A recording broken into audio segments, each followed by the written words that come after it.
Selamat pagi, selamat siang, selamat malam, salam sejahtera bagi kita semua. Perkenalkan, nama saya Yuni Yolanda. Saya merupakan peserta LASAR Angkatan 1 dengan NDH 31. Pertama-tama yang saya hormati Bapak Mentor, Dr. Sarwa MPD. Kemudian yang saya hormati Bapak Coach Insinyur Fajal Adriansa MSI. Di sini saya akan mencoba untuk memaparkan rancangan aktualisasi saya selama masa off campus yang berjudul Optimalisasi Pembuatan RPS yang terintegrasi dengan Excel untuk kemudahan dalam pengelolaan dan pemanfaatan e-learning di Universitas Negeri Medan, khususnya program studi yang saya ampu yaitu Manajemen Konstruksi. Latar belakang, Undang-Undang Nomor 20 Tahun 2023 menekankan digitalisasi dan profesionalisme dalam pelayanan publik. Nah, sejalan dengan itu, optimalisasi rencana pembelajaran semester ataupun kurikulum yang selama ini masih manual dilakukan oleh masing-masing dosen, penting dibuat untuk berbasis Excel dan e-learning di Unimed diperlukan untuk meningkatkan efisiensi pengelolaan pembelajaran dan akses yang lebih mudah bagi dosen dan mahasiswa, mendukung transformasi pendidikan berbasis teknologi untuk terwujudnya smart governance. Profil singkat Universitas Negeri Medan. Universitas Negeri Medan merupakan salah satu universitas negeri yang ternama yang ada di Provinsi Sumatera Utara yang saat ini sudah terakreditasi unggul. Universitas Negeri Medan adalah universitas yang memiliki visi menjadi institusi unggul dalam pengajaran dan penelitian. Dengan banyaknya fakultas dan program studi, Unimed menghadapi kebutuhan tata kelola yang lebih efisien dan terintegrasi. Untuk mendukung hal ini, smart governance sangat-sangat diperlukan guna memastikan pengelolaan pendidikan berbasis teknologi yang lebih transparan, efektif, dan adaptatif di era digital ini. Berikut merupakan profil singkat saya, di mana saya merupakan lulusan dari S2 Institut Pertanian Bogor, dan kemudian saya menyelesaikan S1 saya pada Universitas Riau.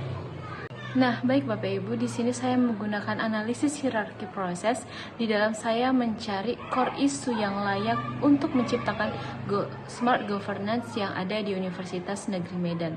Nah, di mana dia itu menggunakan pertama sasaran, kemudian ada kriteria 1 dan seterusnya, kemudian ada alternatif untuk menjawab kriteria 1 dan seterusnya, dan untuk terakhir itu menjawab dari sasaran yang ingin kita gunakan. Di mana pada tahap ini sasarannya itu adalah untuk terwujudnya smart governance yang ada di Universitas Negeri Medan.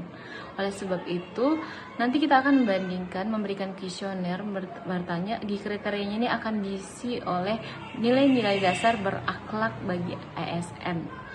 Kemudian nanti akan dibandingkan penting sama penting, apakah misalnya nanti kriteria 1, kriteria 2 itu apakah lebih penting, yang mana gitu. Kalau sama penting, maka akan dijawab itu nanti dengan nilai poin 1. Nah, kalau dia lebih penting atau sangat penting, itu akan dijawab dengan skor 9.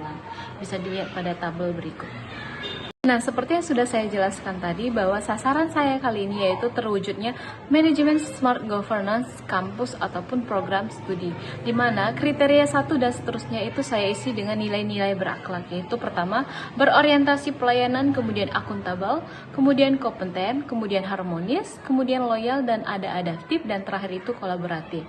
Nah, kemudian untuk menjawab kriteria ini, saya membuat 3 isu yang sangat penting untuk terwujudnya smart governance yang ada di Prodi, yaitu pertama optimalisasi pembuatan RPS yang sudah saya sebutkan tadi, kemudian yang kedua itu personal branding bagi mahasiswa di platform untuk mempersiapkan dunia kerja, di mana kita ketahui bahwa sekarang sangat susah mendapatkan kerja bagi mahasiswa lulusan baru. Oleh sebab itu perlu adanya personal branding untuk memudahkan HRD untuk menemukan kandidat-kandidat terbaru bagi karyawan mereka. Nah, kemudian isu ketiga di sini saya membuat pelayanan website jurusan dan program studi yang mana saat ini belum ada di program studi saya maupun jurusan saya, karena website ini sangat penting untuk melihat mitra, mitra itu melihat profil jurusan yang mau diajak kerjasama ataupun untuk kandidat-kandidat mahasiswa baru yang akan mengambil jurusan ataupun prodi manajemen konstruksi.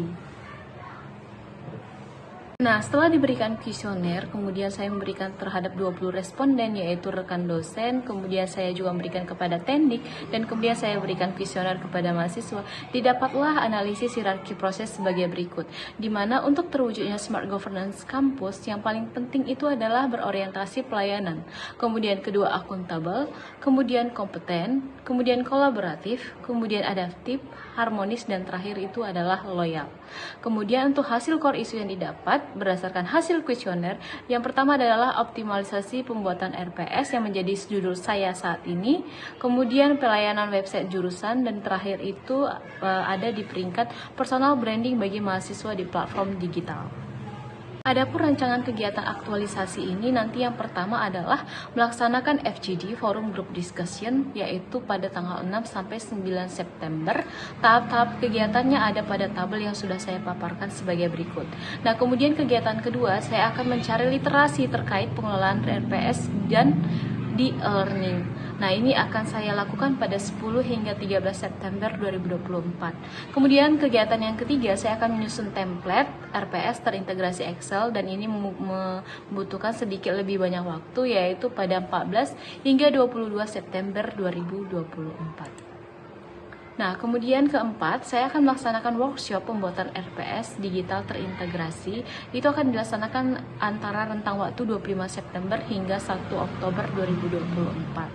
Nah, kemudian kegiatan kelima, saya akan membuat sosialisasi dan implementasi RPS. Saya akan ajak teman-teman untuk mulai mengimplementasikan RPS yang terintegrasi Excel ini, agar semuanya sudah mulai membuat RPS itu di dalam Excel itu pada tanggal 2 hingga 15 Oktober 2024. Nah, kemudian tahap terakhir, saya akan melakukan evaluasi dan monitoring apakah kegiatan yang saya lakukan ini berjalan dengan baik atau bisa diterima oleh rekan-rekan dosen untuk membuat RPS lebih baik lagi.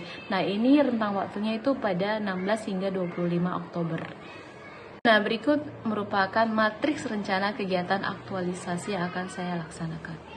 Nah, berikut matriks rancangan aktualisasi, yang dimana kegiatan pertama tadi itu menguatkan nilai organisasi pada kompeten dan adaptif. Sedangkan untuk kegiatan yang kedua itu menguatkan nilai dasar dalam inovatif dan berorientasi pelayanan. Kemudian untuk kegiatan ketiga, yaitu workshop pembuatan RPS, ini menguatkan nilai dasar organisasi yaitu kolaboratif dan kompeten. Nah, kemudian kegiatan yang keempat akan mendukung akuntabel dan berorientasi dalam pelayanan. Kemudian kelima, evaluasi dan monitoring akan menguatkan nilai dasar akuntabel dan adaptif. Oke, terima kasih. Sekian pemaparan dari saya. Kurang lebihnya saya mohon maaf, dan saya mohon bimbingan dan arahan dari Bapak penguji, Bapak mentor, maupun Bapak pembimbing saya.